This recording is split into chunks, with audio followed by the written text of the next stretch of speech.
Salam, perkenalkan nama saya Marta Intan Maure. Saya dari kelas 2E, jurusan Pendidikan Agama Kristen.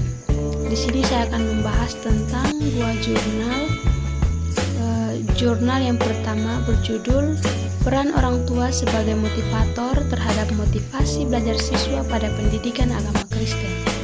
Penulis Fredrik Melkias Willy. Abstrak.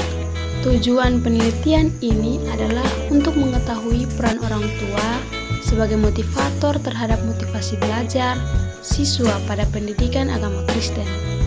Penelitian ini menggunakan metode deskriptif kuantitatif dengan sampel sebanyak 100 siswa.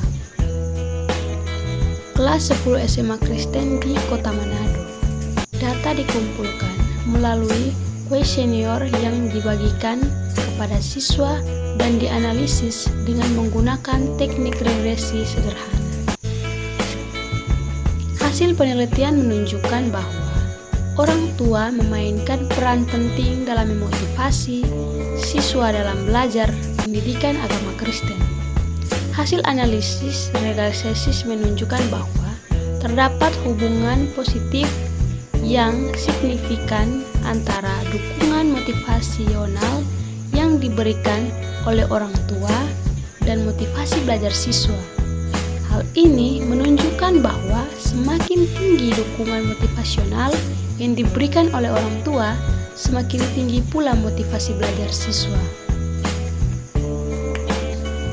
Kesimpulan dari penelitian ini adalah bahwa orang tua memainkan peran penting dalam memotivasi siswa dalam belajar pendidikan agama Kristen. Oleh karena itu, peran orang tua perlu diperhatikan dan ditinggalkan dalam mendukung motivasi belajar siswa pada pendidikan agama Kristen. Di sini, judul jurnal yang kedua yang saya ambil yaitu Partisipasi dan Keadilan. Studi teologis dalam hubungan manusia dan tanah.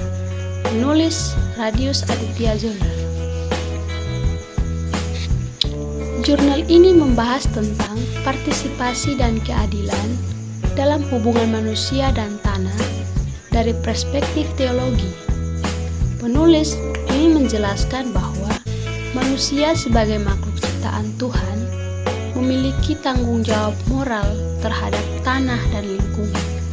Keadilan dalam hubungan manusia dan tanah ditekankan sebagai bagian integral dari keadilan sosial dan global.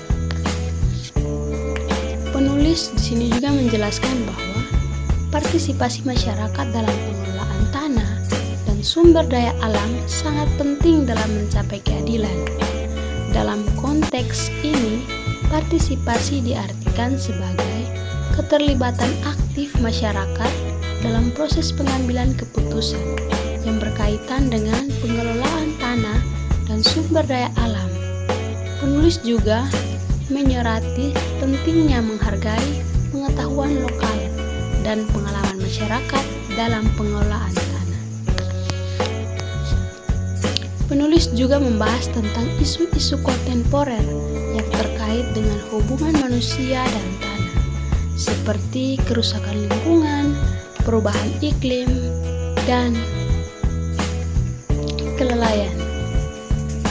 Pemula merekamkan bahwa pengelolaan tanah dan sumber daya alam yang adil dan berkelanjutan harus menjadi prioritas dalam menangani isu-isu ini. Kesimpulan dari jurnal ini adalah bahwa partisipasi masyarakat dan keadilan dalam hubungan manusia dan tanah merupakan hal yang sangat penting dalam mencapai atau mengelola tanah yang berkelanjutan dan adil. Oleh karena itu, teologi perlu memberikan kontribusi dalam membentuk keadilan dan tindakan manusia dalam menjaga keberlanjutan lingkungan dan keadilan sosial. Sekian dan terima kasih.